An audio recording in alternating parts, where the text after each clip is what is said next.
and Dan Grams coming to you live from the New York Traders Expo. Ashraf, in the last one, you mentioned that you had some ideas about relationships between currencies, interest rates, and yields. And so give us some additional insights. Where is the currency market now? Well, I hope this is going to interest the technical analysts, the global macro, the people who follow patterns, people who look at charts, people who look at yield differentials. So let's put it all together. So this is about euro-dollar pair. It's a very important pair, Dan, as you know, because it controls around 27% of the spot FX market. And end of January, I was saying that euro-dollar is going to go towards 118 or 119. It was about 111. And right after I said that, it went from 110 to 108. There was a famous Macron gap.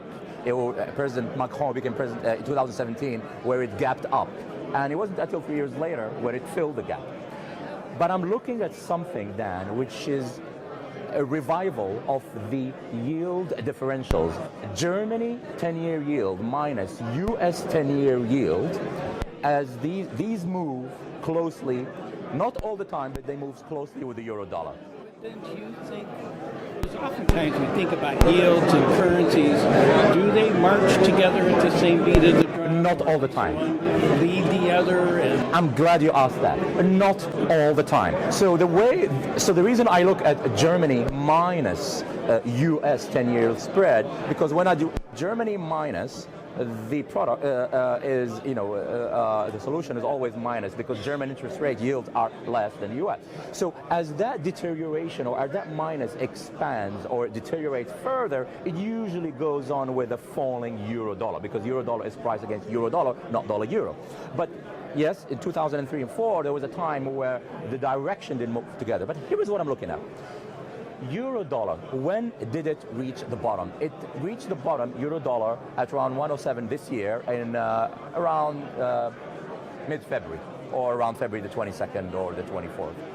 But the bottom in the Germany minus US 10-year spread, that bottomed 16 months before. So, because sometimes you want to know which one influences the other, which one leads, which one lags.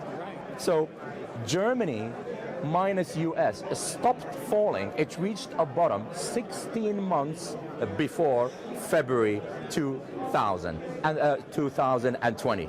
And that is the same thing, anybody who's been trading FX or anybody who loves charts, that is the same thing the 16 months before the euro reached its famous low bottom in fall 2000.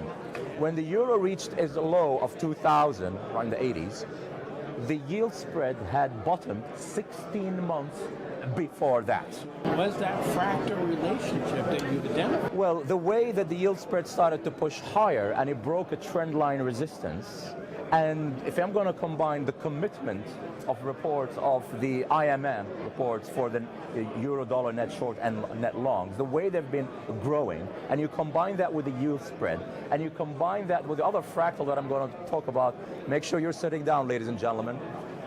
The high in the dollar index was in February 2020, obviously.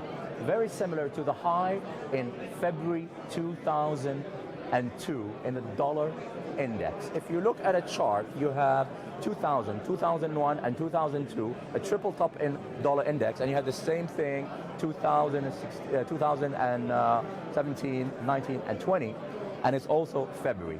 So what does that mean? Oh, and if you like to hear about the fundamentals, there is more downside for the Federal Reserve to cut, but the Europeans, they can't. If they're going to cut interest rates further, go further into negative interest rates, they're going to kill the banks and the possibility of the bank. There was something quite historic a few weeks ago. Germany said, we are considering temporarily suspending our borrowing limit, our borrowing cap. Once they do that, once they go fiscal, FX is going to go mental, and the Fed is going to have to come in with more rate cuts, further narrow down the yield spread, and that's how we're going to see the 119 and the 119. And don't get me started with putting a little bit of a presidential uncertainty.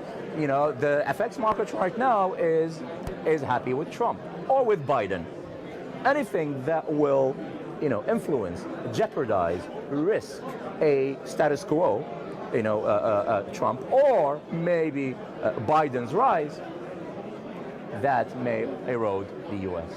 dollar. Don't you think that when you think about interest rates and Yeah. you think about currencies, that the higher yield, the higher country with the higher yield would be more attractive for the dollar or for the euro or whatever that may be?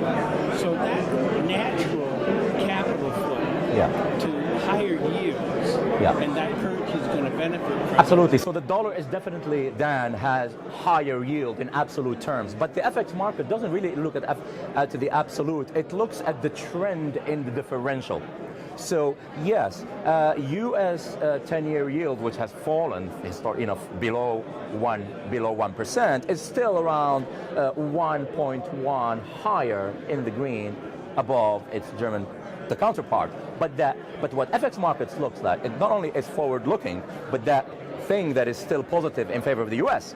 used to be 2.5, and now it's shrinking, and that's what FX look at. But the fact that we are looking at a very similar lag, 16-month lag, 20-year apart, 2020, 16 months to the dot, and 16 months to the dot. This, folks, something that doesn't happen. It happens every generation, 20 years. And you are lucky to see it.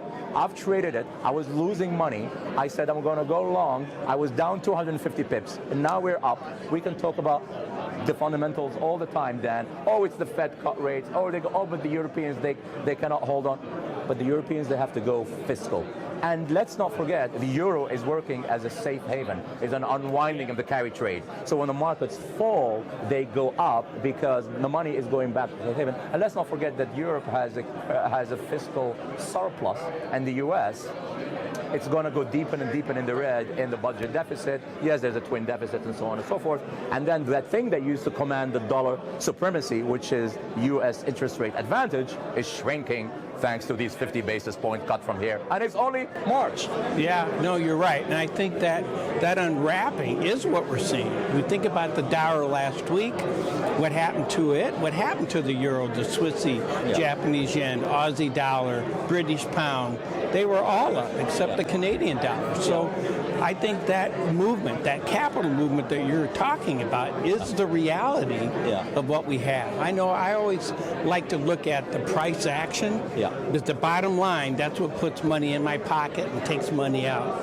And I think the way you're doing it is a very practical way to identify the when and how to look at those relationships. And guys who further want to know how do we trade it, March the 8th, we're doing this on March the 8th. On Friday, the euro went as far as like 112.18 or something. I think people said, well, I think it is really overbought. Where do you wait? I think it's going to come back down towards the 200-day moving average, which is around 111.80 or 112.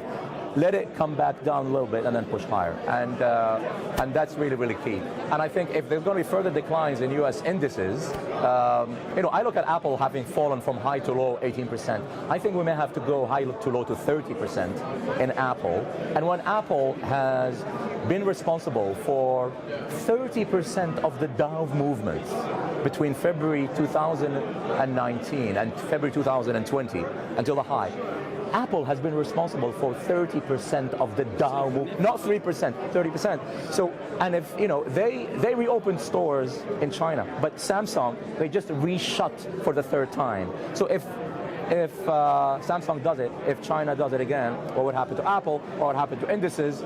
It's not about the Carnival cruises only. It's not, and how would that further support to the further unwinding of this carry trade in the euro? I think you're right on target there. If you think about when they talk about shifting production out of China now to Vietnam or another country, if you're going to shift assembly, that can be done fairly easily. If you're going to shift producing, manufacturing, as we both know, and it takes a while to actually shift a manufacturing operation. And it's serious because it's not just a demand shock, it is a supply shock. And the demand thing may happen too. We're not traveling, we're not buying, so let's see. Can't wait till this year unfolds. Thank you so much for your insights. Pleasure. Thank you. Thank you for watching us. Look forward to being with you again. Live from the New York Traders Expo, I'm Dan Gramza.